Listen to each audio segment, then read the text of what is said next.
All right, super excited to be back with Andy Ellis. He is a Baltimore City. I hope I got that right. Green. Welcome, Andy. Thanks so much for joining us. Thank you, Hal. Excited to be back. Excited to do this show.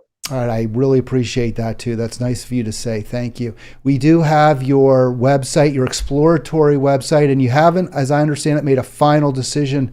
You have time. The next governor's race in the Free State would be in 2026. Yep, totally. We're thinking about it right now, and I'm really going to make sure that it is the right thing to do if we do it. I'm planning on it. I'm moving forward. I'm assembling a team, but I want to make sure that it's right for me, right for the party, and right for the people of Maryland. If it's not right for any of those folks, if it's not right for any of that combination, I'm not going to do it. We have 2023, 2024 to lay the foundation. And as we start at the beginning of that next cycle, we'll make a decision early on in that cycle. Yeah, I really appreciate your taking the time and really making the best possible decision. I'll tell you at this point, I really hope you run. And there's a bit of a change in my attitude. I know last time you were on, we were going over some of the accomplishments, and there were real accomplishments in the Westmore first year General Assembly here in Maryland. But since then, I've looked at what the Democrats did with this debt ceiling deal. I understand it's federal, not state. And I really considered the failure, in my opinion, of the Democrats in Maryland to address massive economic inequality. I don't believe the Democratic Party can take that stab because of it's beholden to the corporate and plutocratic benefactors. So I really think we need an alternative. We need it everywhere, and we need it here in Maryland. So my strong hope is you do run, Andy. Well, thank you, Hal. My strong hope is that I run too. But like I said, we're going to really think about it. We're really going to consider it, and we're going to make sure it's right for those three players: myself, the party, and the people of Maryland. And if it's just good for me, I'm not going to do it. If it's just good for the party, I'm not going to do it. And if it doesn't care about me or the party, and it's just good for the people of Maryland, that one I might do, but that's less likely. It has to be good for everybody. That's what the vision is, and we're going to make sure it is before we do something that is not deserving of the importance of that race. Or that maybe is irrevocable, right? Or that you can't pull back, right? I mean, once you make that decision, it's very tough to say, forget, never mind, right? You don't want to do that. One doesn't want to do that. Yeah, and one of the things that we're looking at is the viability of trying to get public campaign financing. It seems like a really lofty goal, but at the same time, if it's 1,500 donors, $250 a donation a piece, 120,000 total dollars. If you get that, you get matching funds from the state and things like that. We think that if with 7,000 Greens in the state of Maryland, if we start early enough, we may be able to achieve that goal. And that, I think, would be a game changer for the political ecology in the state of Maryland if we were able to put the kind of funding into a third-party campaign that would actually make an impact, allow the issues to get raised, reach voters, and run a race like we want to win it. Yeah, I think it would have so many benefits to our state if we had, if you won, but short of winning, which is going to be I think we all know, there's an incumbent Democrat who so far seems to have come out of the gate strong, at least from the view of other Democrats. Just having a true viable challenge to the Democratic Party on the left seems so important, so valuable. I put up here the 4 pillars of the Green Party. Your website, gogreen2026.com. I'll get that back up on screen in a second.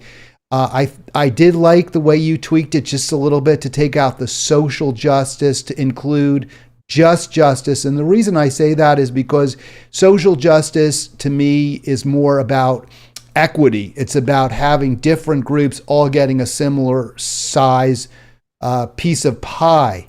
But I think we want to go beyond that so that individuals are all treated fairly, and that it's not just that you have an equality of opportunity, as many claim in this country, but you have truly just results for every single American.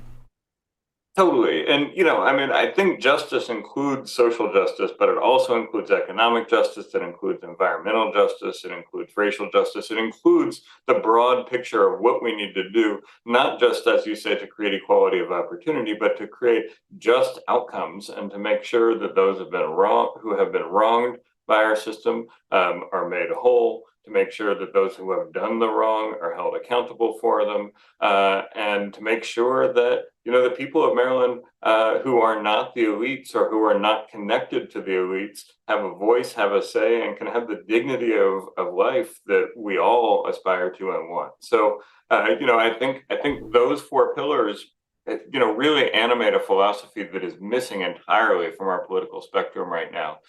Democrats will sometimes try to claim these things or say that they're the best option for these things, and maybe in our current two-party system they are the best option, but that's not good enough. And we can look at the debt deal, which I think we're going to talk about later, and see the ways in which they're just sacrificing people and planet for profit and power. And we have to have a real alternative to push back against them on that is people-driven, not profit-driven. I think that's just absolutely correct and spot on. And again, this is why, Andy, I really want you to run. I want to get, I've already gotten behind your campaign before it started. For whatever that's worth, let's hope it's what I kind of am hoping, honestly, and I'm working to build up this YouTube channel and get more and more viewers, and some of our videos do well, others not so much. You can help us, please, by clicking like and subscribe in the bottom right corner, the subscribe, then you click the bell and you'll get all your notifications. Somebody asked me that. They said, well, when are you coming on? I don't even know. And I said, just click the bell. And if you click that bell, you'll get a notification when I go live. So that's something I want to ask folks to do. Also, if you don't like, and here's a little advertisement, it's not an advertisement, Ian, but just sort of for viewers, if you don't like something that I say or do, let me know. Let's discuss it. This is a dialogue. This is where we're here to try to learn from each other. This is not me providing my received wisdom, and then you get to decide. And of course, you always get to decide whether to take what I have to say or to throw it out. But if you don't agree, let's discuss it. Somebody unsubscribed yesterday, and I was really hurt. I want to know, hey, if you hear something, you must have been watching, because it was right after the video. There was one less subscriber, and I'm like, I wonder what I said. And I have some thoughts, but let me know if you're like, I cannot watch you, I cannot listen. That one's happened to me. I lost a very I guess dedicated is the right word, listener when I was on radio. And he used to call in virtually every day. And then one day he just stopped. He absolutely stopped. I never heard from him again. And I knew his first name, but that was it, because he'd be like, hey, this is, Bill from Monterey. And I called out one time. I said, hey, man, let me know. You don't even have to call me. I just want to know what's going on. But, because you build up a relationship. So, hey, if you disagree, let me know. Maybe I'll acknowledge that I said or did something that was wrong. And maybe I won't. Maybe I'll argue with you, but let us know. And Hal, I want to say that responsiveness that you have to your viewers is something that we need in our political parties as well. Right now, what we have is we have these two brands, these two corporate brands that sell their customers, or that market to their customers donating and voting as the way to participate in politics. And what we need is political parties that are member-driven, responsive to those members, democratic, and participatory. So we need parties that are acting like we're acting like on this show, and we don't have that. And not having that leads us in really bad places where the people in the room are making decisions based on what their corporate donors want and not what the people who need things want. 100% again, Andy. And I put up this slide. I was going to get to it a little bit later, but here's a perfect example. The rank and file, most Democrats that I've talked to, very at best, okay, we had to do this debt deal. I don't even agree with that. I don't think we had to, but very few are pleased about it. They might accept it. Many do not. But of course, your Baltimore County Democratic Party, totally non-responsive to that attitude, going along and praising the president And you wonder, do they even talk to any members when they put something like this here? Thank you for always reaching across the aisle in the nation's interest. I think many of us don't want him reaching across the aisle, that he does that far too often and doesn't respond to the progressive voices. He doesn't reach to the people on presumably his side of the aisle who are to the left of him. This is marketing and branding in line with what his political campaign is, and they are falling in step with the brand. They are doing what the brand says. They're a franchise of the brand, and they're pushing that message. It's pretty clear, and this is a great illustration of it that I actually think explains really well what the problem is. Yeah, and let me see if I can get. I think I'm messing this up a little bit, but I want to get some of the responses here from the rank and file. And I mean that not in the least bit dismissively, but the people of Baltimore City County who responded to that, and there was not one positive response, Andy. I think you can read those. So this was on Facebook. This is the response to the Democratic Party of Baltimore County praising Biden for his bipartisan deal, and everyone's response that I saw. I didn't see one positive response. Pipeline is an environmental obscenity. Any cut is extreme. IRS gets $10 billion, so the wealthiest in corporations will be able to continue. Gets cut, right? That's a cut. And then it also adds. So the people just are not in support of the party. And as you were saying, they just don't care? Does the Democrat Party just not care? I don't know that they need to. They, in their current model of doing business, they don't need to be responsive to voters because they can market vote blue no matter who.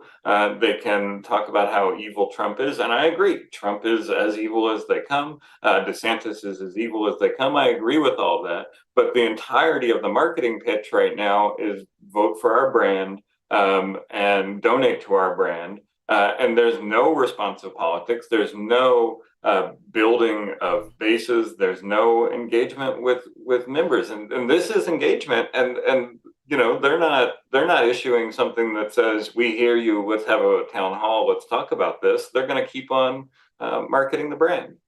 Yeah, and I thought this was really interesting because in the Democratic parties, the counties praise, they talk about the student loan relief program, and this deal was an absolute disaster for the student loan program. If your concern was people who were paying exorbitant, usurious interest rates and couldn't afford it, and were probably facing debt, servitude for the rest of their lives, this deal was awful. As the first commenter, and I did take out their names, pointed out, it looks like the deal is very possibly the elimination of some of the interest payments and forgiveness may well be struck down by the courts. I think it's wrong. The courts are absolutely wrong to do that, the Supreme Court, but we've seen the Supreme Court do the wrong thing over and over. And the one power that President Biden would have in response, which is simply to, again, stay enforcement of collection, he just flushed down the toilet. So this is BS for them to claim this is somehow a win for student debt folks who have student debt. There's a Luke Savage article in Jacobin yesterday that talks about how this is just theater. This is theater that the two parties are playing in order to create the system of bipartisanship and to set up their runs for 2024. And I think it's interesting because traditional theater is meant not just to reflect the culture, but to set cultural norms. And they are in there trying to tell us through the play-by-play, through the breathless play-by-play of this theatrical event that they had there, that we need to be bipartisan, that this was the only choice, that there was no alternative. And the reality is the people who are not in the room are devastated by this. The people who will never be in the room in which Biden and McCarthy negotiated this, or Kristen Sinema negotiated this, or Joe Manchin negotiated this, are absolutely devastated by these austerity cuts that the Biden administration has pushed, or that the Biden administration was happy to declare a win. It is one of the most telling moments I have seen to illustrate the necessity for something different and something better and something that gives voice to the people who weren't in the room that I've seen in years. And we've seen a lot of them. Each time that there's an agreement or a bipartisan takeaway from it, the people get screwed. And in this case, it is as bad as it can be. And the breathless excitement about how Joe Biden offered this and then Kristen Sinema offered this is astounding. And it says there's no better way I can think of to say that we need parties that are responsive to the people, that consider the people who are not in the room, and are willing to do something other than fulfill their corporate interests of the people who are donating to them. It is a moment of clarity that I think everybody can look at and say, we need something better, we need something different, we need an alternative. All right, and there's your propaganda back on the screen again. I'm going to take it off because people start to believe propaganda if you leave it up for too long, and that's all they see. But it's just bogus, and you can go through it. And in fact, I did spend one of my episodes, I don't know if you saw it, Andy, just going through the deal and all the raw aspects of it, as the Nation points out. So we're not being fairly treated by our our ostensibly liberal party. Maybe you can address the media's failure as well, Andy, in really bringing this to the complete knowledge of the American public. Yeah, I mean, I think that the corporate media, for the most part, wants to tell the story of the horse race, wants to tell the story of the theater, wants to set this tone for us to agree that this is the only thing that could have happened. And in reality, like, the Democrats could have avoided this when they could have avoided this 2 years ago. They could have set the debt ceiling before the 2022 midterms and just made this not even a debate, but they didn't want to have the political baggage of raising the debt going into the 2022 midterms and let the Republicans hit them with that. And the media is happy to go along with this narrative. Again, I think this Luke Savage argument that it is theater meant to convey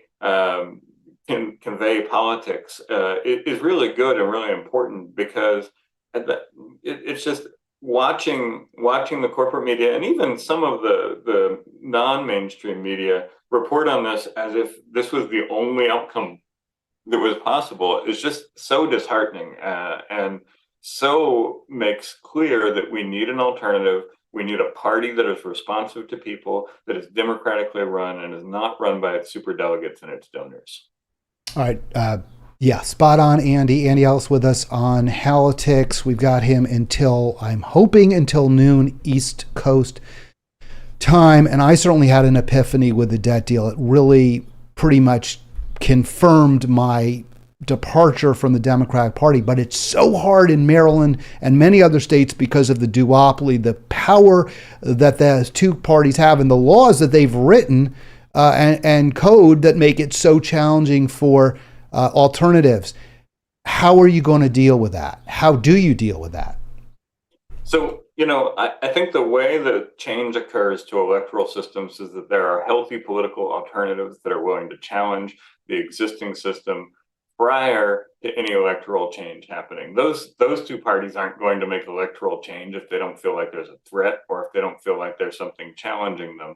And so I often think that people think if we just got ranked choice voting, then we would have a fair system. Well, we're not going to get ranked choice voting in a way that actually is a fair system, or proportional representation, or any of the other ways that would balance out the party if there's not a real challenge to it. So the question is, how do we build a party that can be that real challenge to the two-party system? And I think the things that I laid out earlier really start to get to that.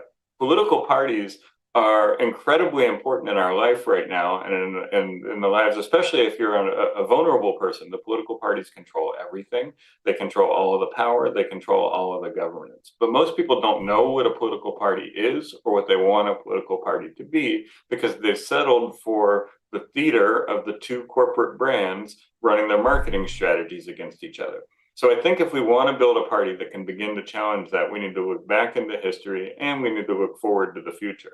And I think the member-driven, responsive, democratic, and participatory party, what Tabitha Abu El-Haj, a professor at Drexel, calls an associational party, is the way to begin to build people power in order to actually challenge the way that things are right now. And so for the Green Party, we have 7,500 members across the state that are registered Greens. And over the next year and a half, my goal is to talk to each one of those 7,500 people, ask them what they want out of a political party, ask them what they want it to be, ask them why they're involved in the Green Party, and help to figure out how we can build power around issues at the local, county, and state level in order to really be able to put power to bring changes to the system we want. I think for too long, most small and independent and third parties have settled with their own form of theater, where they're simply performing a set of politics and a set of ideas without building the power to actually change those structures. So, it's a lofty goal, but it's a goal that I think we absolutely have to engage in. And part of the benefit of starting this campaign 4 years out is I have the time to go around and talk to our rank and file members and to the people who have left. Several thousand people have joined and left the party over the last couple of years. And I want to hear what excited them, what brought them there, and what made them leave. And so for us, the first stage of it is to talk to people, build associational relationships, and build democratic power around the ideas that people are already aligned up with. 7,500 people may not be a ton of people in terms of, the number of people that the Democrats or Republicans have registered. But if we can get those folks activated, engaged, and acting on these four pillars in their day-to-day life, we can really begin to make changes in what's happening in Maryland. And we can begin that at the grassroots level, at the local level, we can do it at the county level, and I believe we can do it at the state level. Andy, is it more important in your view to focus on policy change as represented as emblematic in these pillars, peace, ecology, justice, democracy, or do you think the process you just discussed, just going over the party and what is good, what is bad, what is attractive about it, and how you determine leadership is more critical?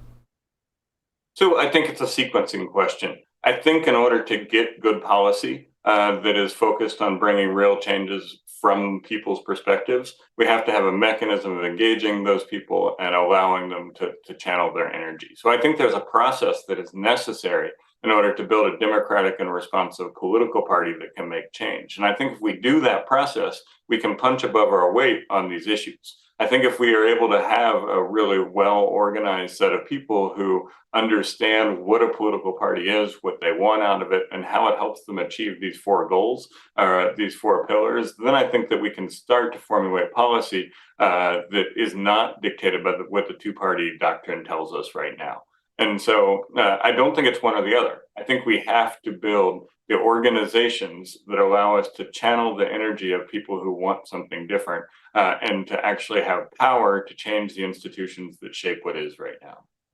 All right, Andy Ellis with us, and we'll be talking to him quite a lot as we move forward, hopefully about his campaign for governor. He's currently exploring that option in Maryland, and that would be as a Green Party candidate. Another candidate who did announce definitively is Dr. Cornel West, certainly somebody I have great respect for. He is not running as a Green, and I'm just teasing this, folks. We're not going to get there yet. I promise you we will talk about Dr. West.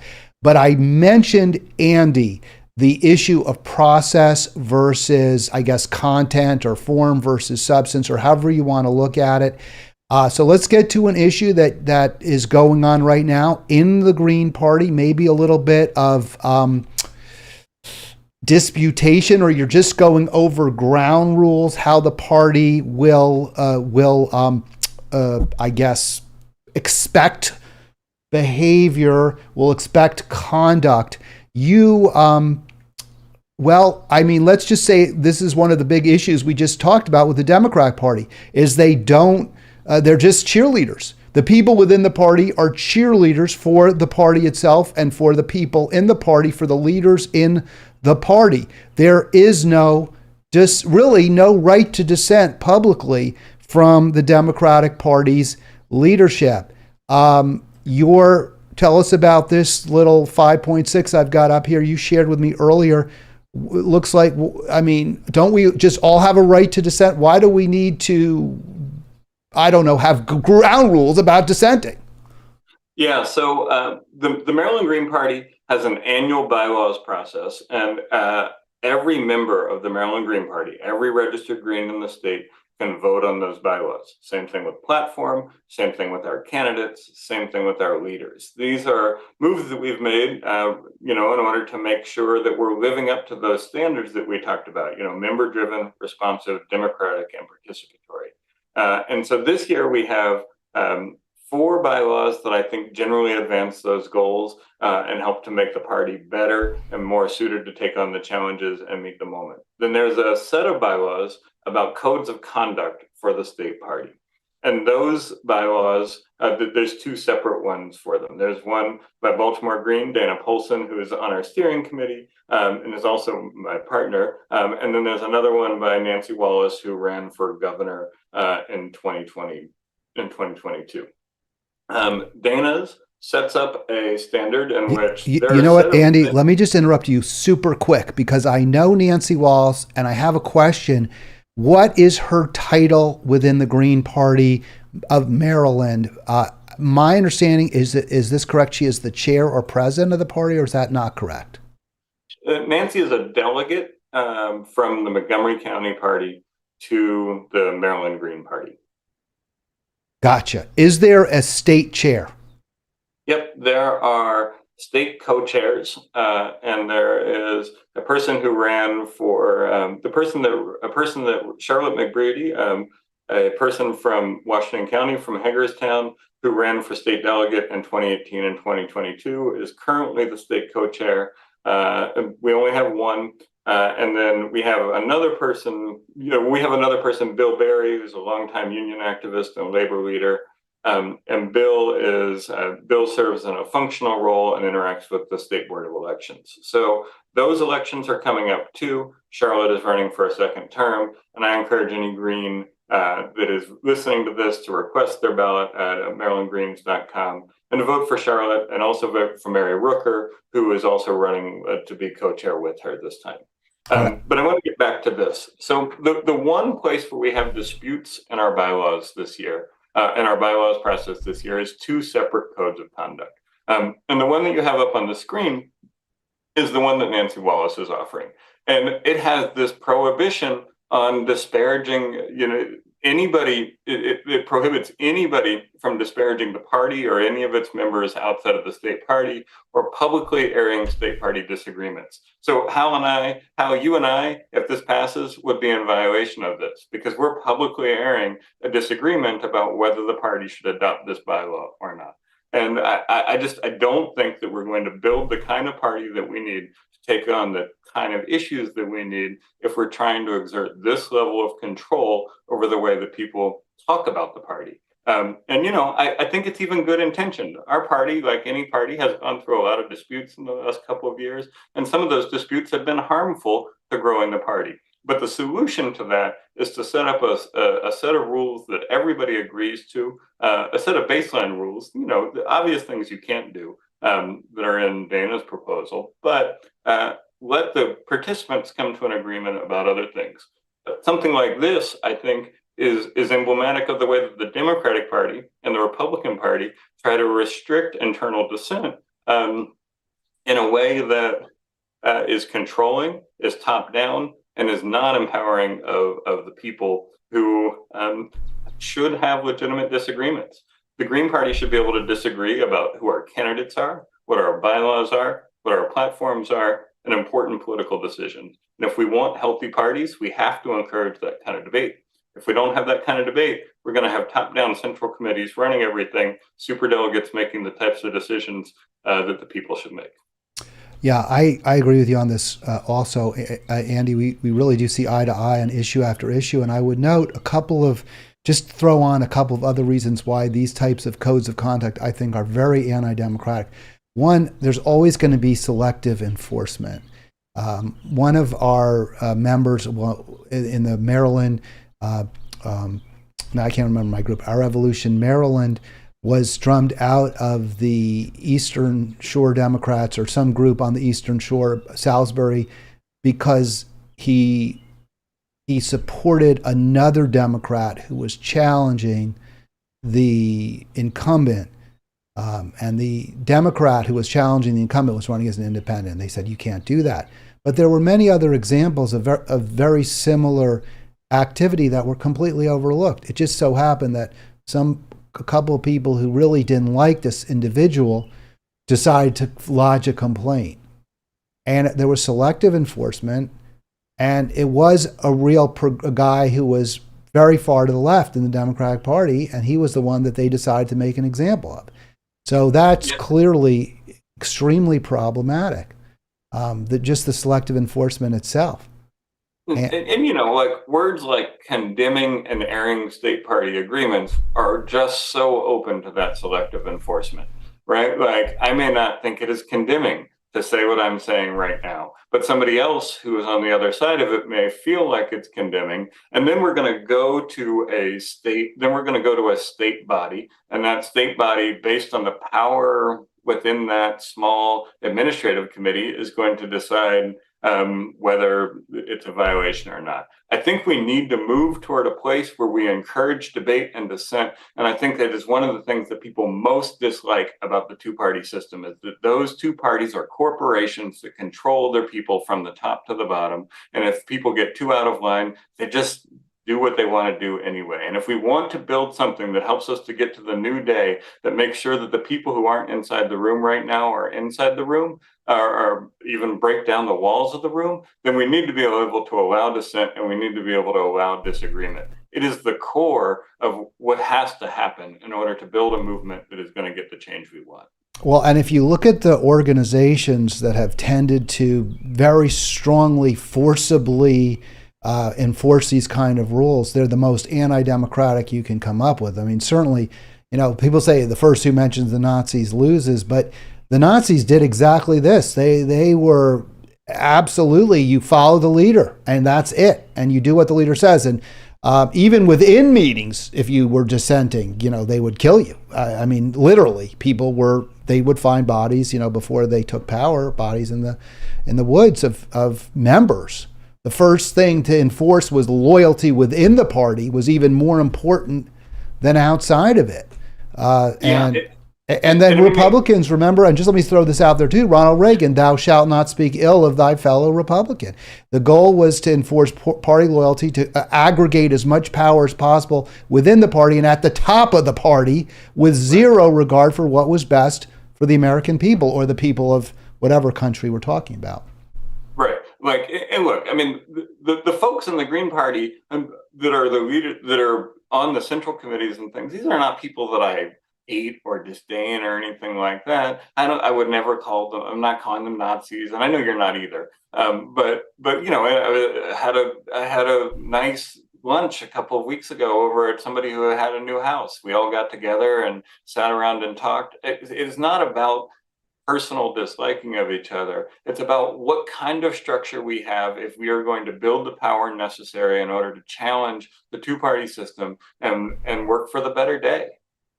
All right, Andy Ellis with us from the Green Party Baltimore chapter. Again, I'm Hal Ginsberg. It is Halitics. Hope you're enjoying this program.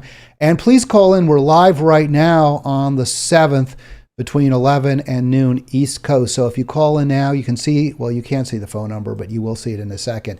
240-363-7190, 240-363-7190.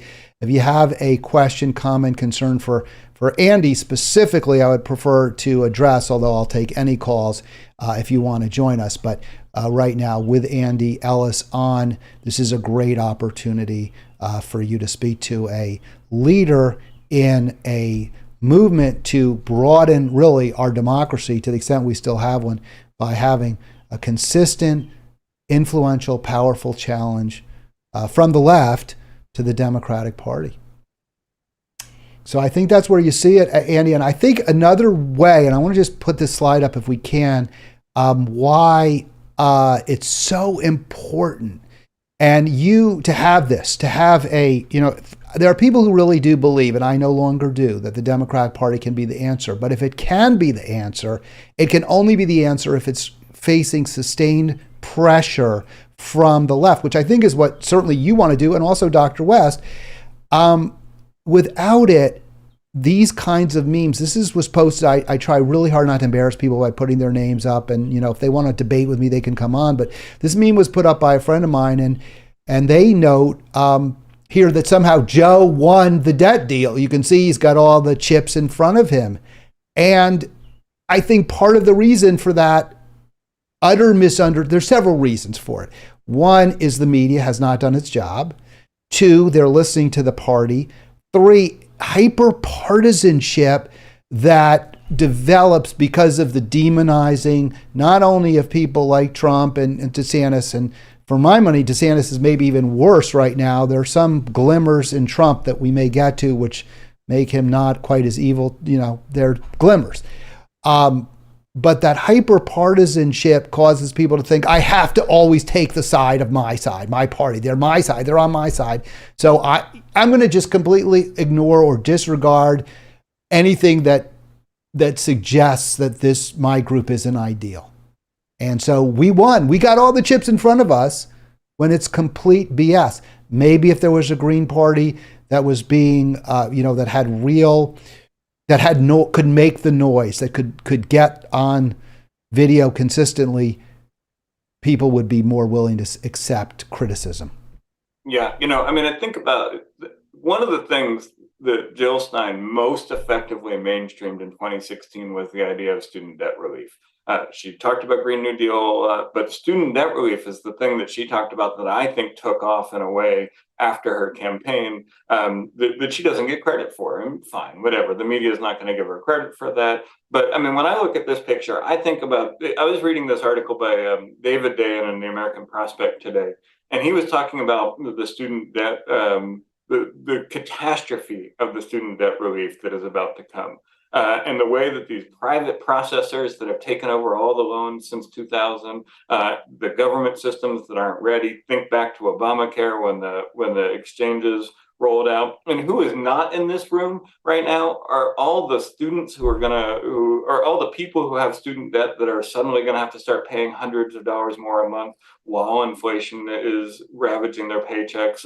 Is the people who are 50 to 54 who are going to have their SNAP benefits cut. The people in the towns in West Virginia that are going to have pipelines built on the side of a dangerous mountain that could spill oil and gas down on them. Those folks are not in the room while GOP and Joe are playing poker. And there needs to be a party that brings the voices of those folks, not just elevates them, but brings them into the room and flips that table over if necessary. Because, we can't be sitting here playing these types of games, deciding, the theater of these types of games, deciding who's winning, when the people who are losing have no say whatsoever in any part of the process.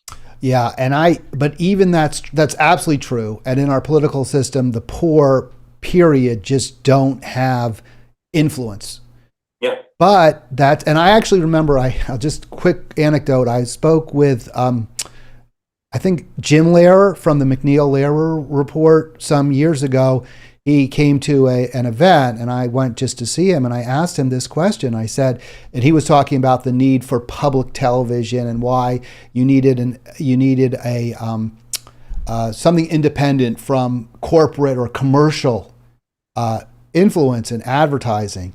And I said, that's true. I agree with what you said, but isn't corporate TV, public TV and NPR also beholden to corporations with their underwriting, which so often comes from pharmaceutical companies and the oil and gas industry and the like? I said, who is underwriting the influence of the poor, of the working class on these programs? And his response was, that is an outstanding question. You're right. We do not represent their interests. Those interests are not represented on any media. And if they are represented, it is based on somebody else's interpretation of them. Yes, correct. That's right. Or somebody who once came from the working class, like the governor now of Ohio. I forget his name. Yeah. The hillbillyology guy. J.D. Vance. Or Clarence Thomas, who was poor. but is no longer. But again, so people really aren't, I think, understanding what's happening. I won't play the Trump clip. We don't need to do that. I'll do that another time. I said I might play it, but I'll tell you though, what struck me, Andy, and I don't know if you've heard this, when Trump talked about Ukraine, I thought he had the most sensitive and the most correct response of anyone I've heard, where he said, at least, of influencers, he said, when he was asked, who do you want to win? He said, I want people to stop dying.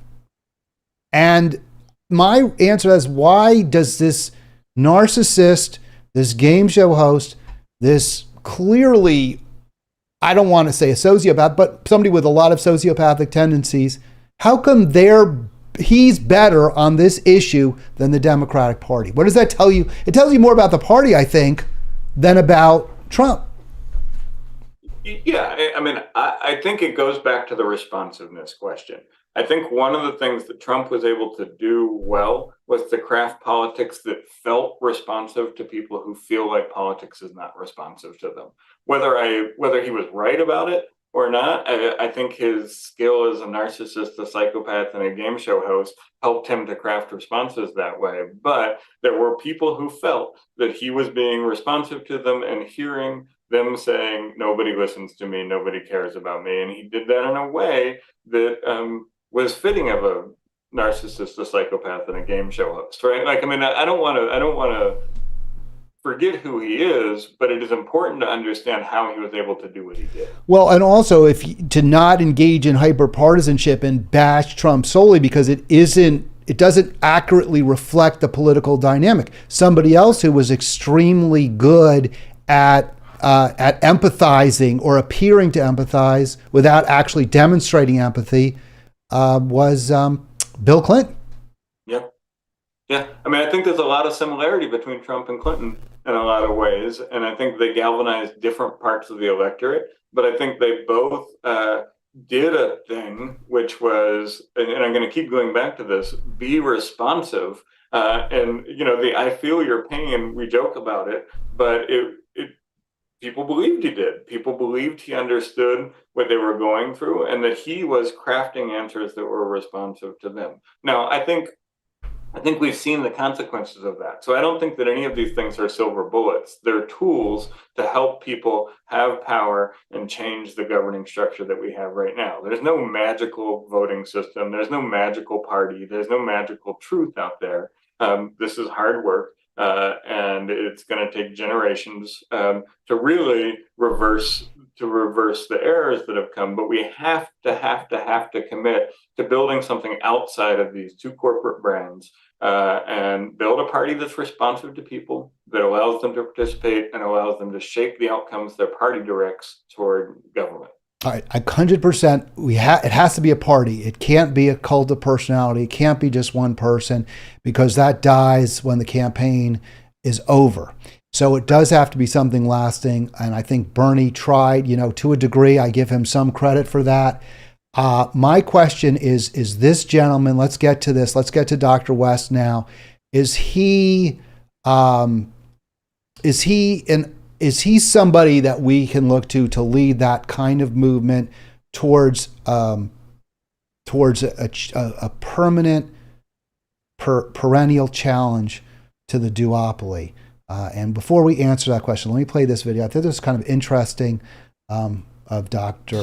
West. In these bleak times, I have decided to run for truth and justice, which takes the form of running for president of the United States as a candidate for the People's Party.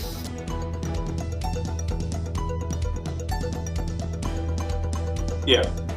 All right, let me stop that, I guess, because they're going to I think he comes back in a bit. This was from NBC, but I like the format here, this kind of portrait setup. I don't know. And he's launching a third-party bid because the two parties. All right, well, there we go. So that's a little short from YouTube. It wasn't ideal. Could you hear that, by the way, Andy? I wasn't sure. Maybe you didn't catch what he had to say. It was very short, the video. But in the longer form, he talks a lot about all four pillars. He talks about peace in Ukraine. He talks about Medicare for all. He talks about his concern for all poor, struggling, and working Americans. So he's right there on board all four pillars. Let's start with the good. What do you like about Dr. West's campaign? I think Dr. West's campaign launching after the Democrats sold out poor people, sold out students, sold out the environment, is a real challenge that they didn't expect to have. Last time we talked about how they're controlling their own primaries so they don't have to deal with any of these things. And I think that they have generally believed that they can control the Green Party or the third parties and things like that.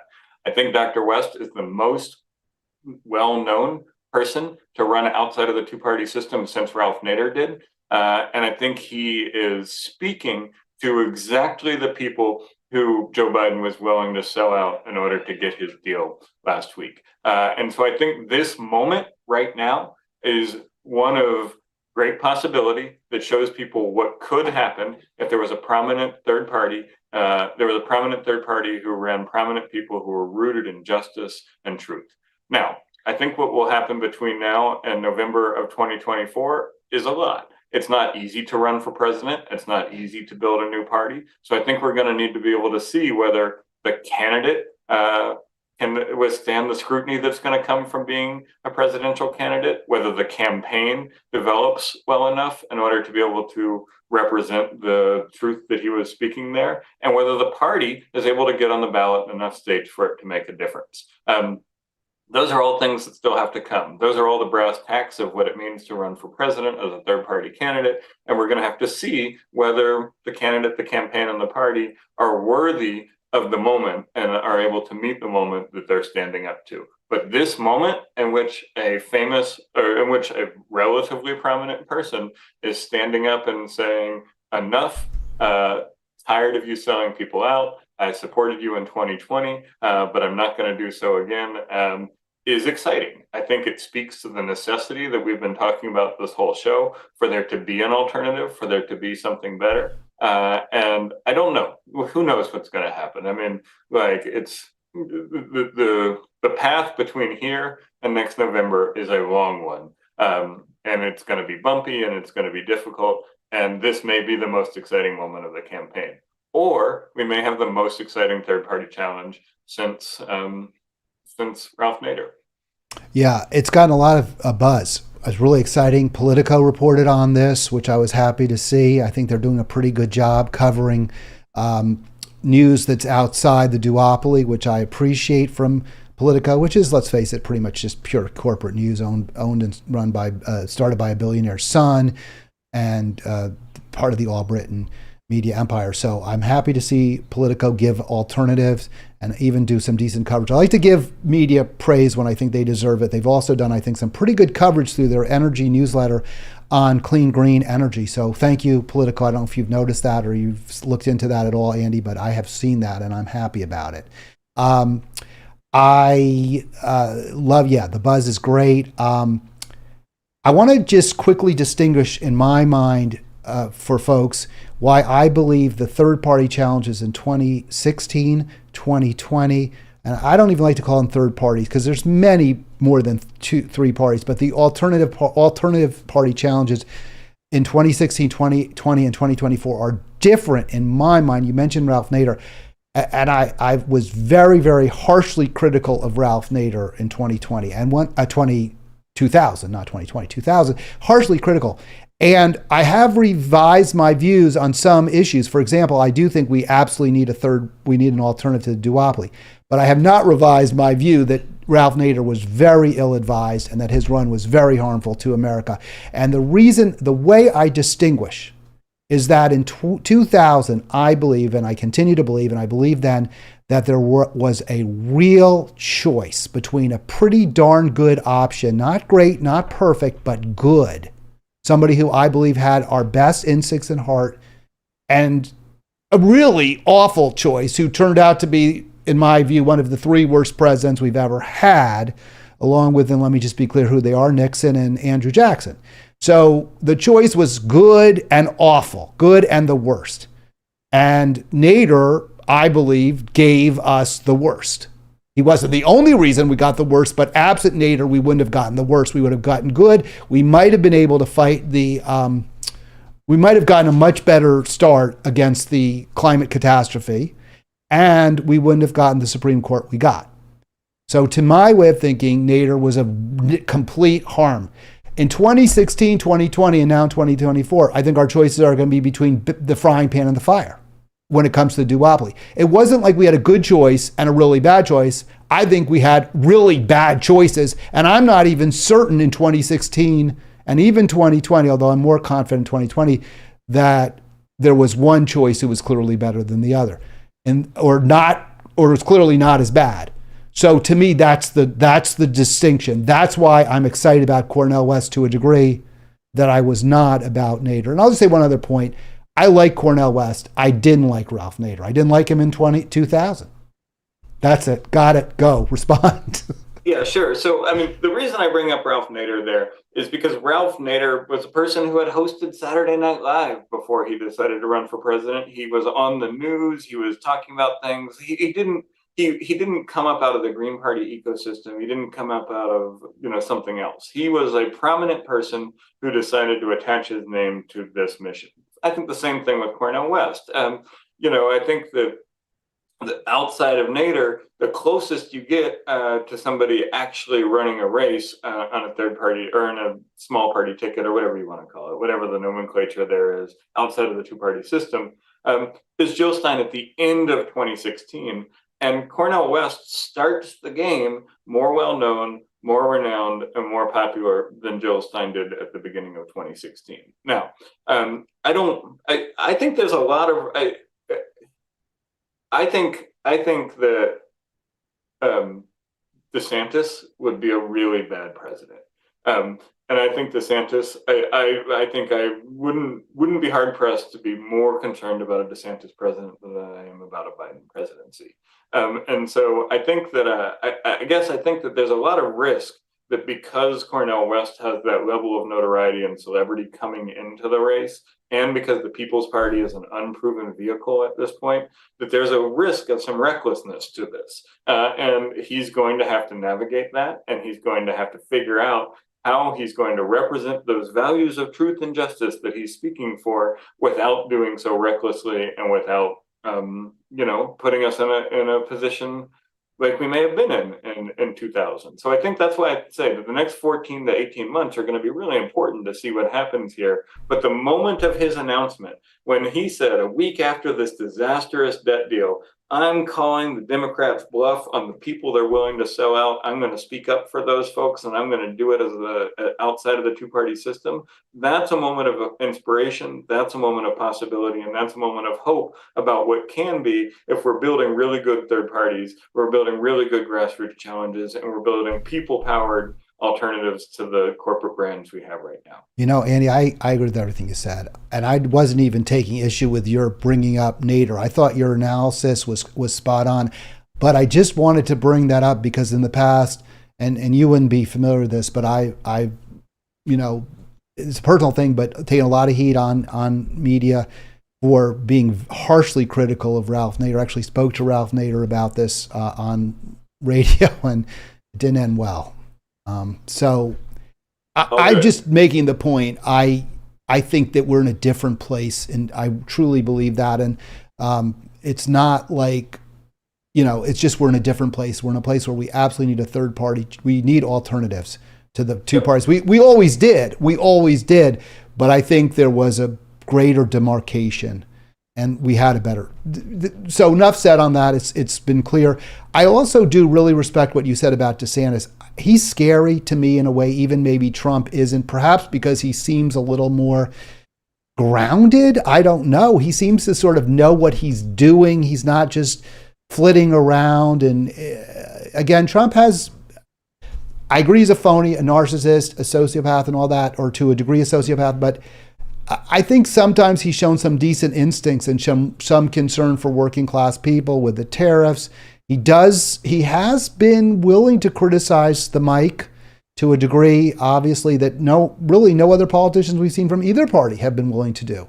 So That said, DeSantis is like the worst elements of both parties. Yeah, totally. And I mean, let's full circle back to when Cornel West endorsed Jill Stein in 2016. he thought that Hillary Clinton was a really bad neoliberal, but he thought that Trump was a really bad neo-fascist.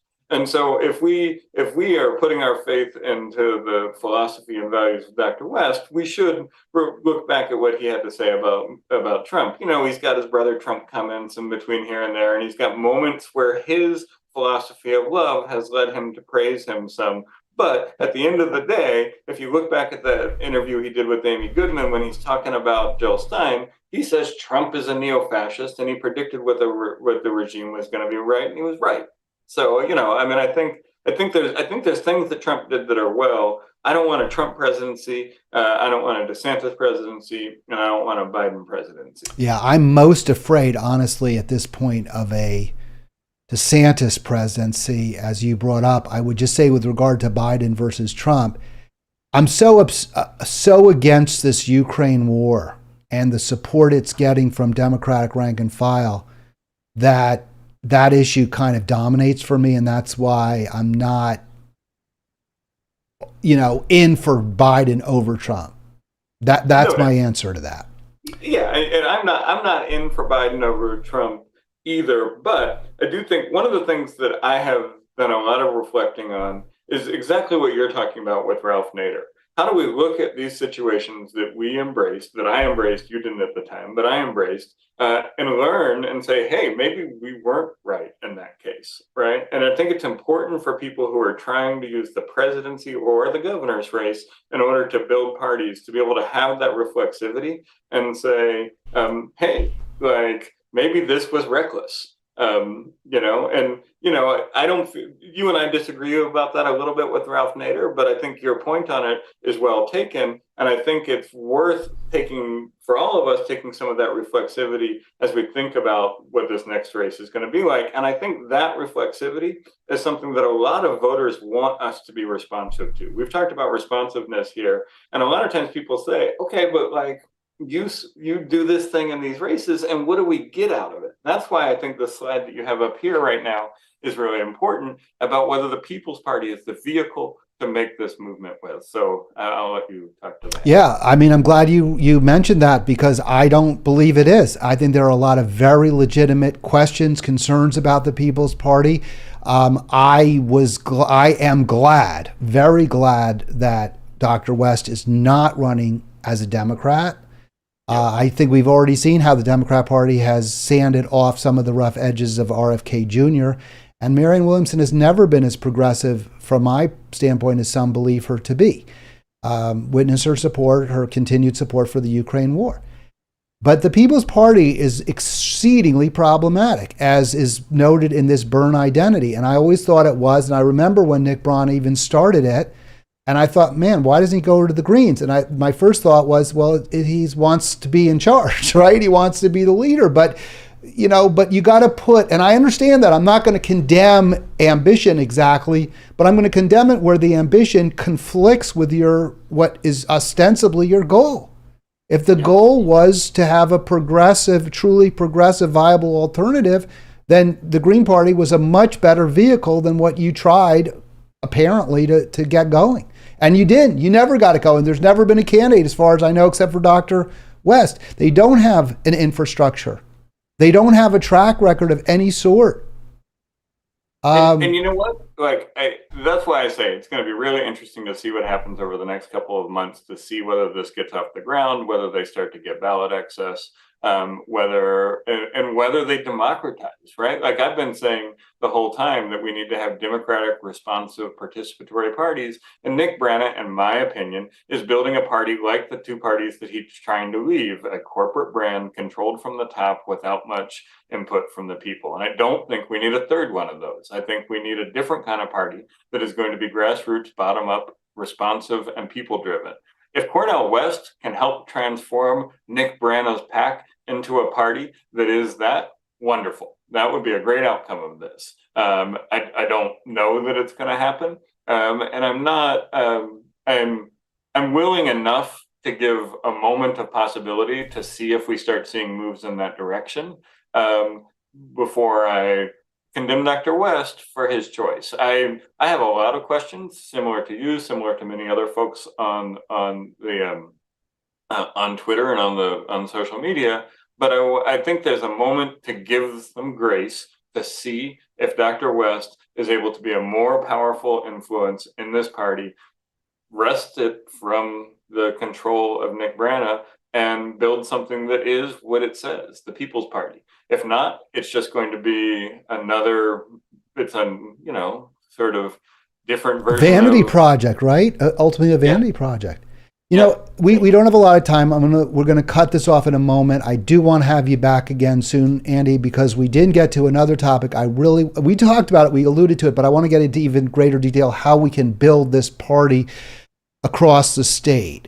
And I want to be part of that. So we'll talk about that. But I did want to just make one other point about this MPP. Yes, Nick Brana, there's personal issues as well. The thing about the sexual assault, apparently it's credible. For me, that's a deal breaker in large part because of what you were saying, how it's his party, right? It isn't, there isn't like an alternative. We can't just say, okay, well, we believe what these women said. Not because we just believe women, but because what they're saying is credible and there's witnesses to it, and it's upsetting and it's wrong. So therefore, you're out. But we've got somebody else who's going to come on board and take over and do a good job. But they don't have that. So that's a really serious issue. In that they do not have the democratic institutions in place to build the type of party that can represent the people in the way they say they want to. That's what we're trying to build with our campaign here in Maryland as a Green Party. And I'd love to come back and talk more about that second part, next time, and we will have more conversation about this. But this is exactly the reason that we have to have responsive democratic participatory parties and not top-down corporations that are run, or top-down PACs that are run like corporations pretending to be parties. Exactly right. And I just want to give one quick defense, and I agree with you about giving Dr. West, every opportunity to try to turn that around, the party around, and also distinguish himself from the sordid aspect of it. Also, perhaps to run as a Green, which I would love. I'm going to give him one other pass on not a pass, but a pass for the moment, like a hall pass, right? It will expire. He did explain that he was there at the founding of MPP. I think he was one of the originators, so it is kind of his baby too, although I didn't know that, right? He certainly hasn't been visible. But okay, if that's correct, it is, I'm going to believe, obviously, if he says it's true. So that kind of explains it to a degree also, what previously to me had seemed inexplicable, frankly. Yeah, and he's been here through this. So I want to see him address this. I want to see him put something forward that's going to help us get past talking about Nick Brana and start talking about a party that can deliver on the platform that he's offering. All right, well, that's going to do it. I really, really, really thank Andy Ellis for coming back into the fire line. No, it's friendly. And we'll have him again soon. All the best to you, Andy, in your campaign. www.gogreen2060.com. I'll be back tomorrow.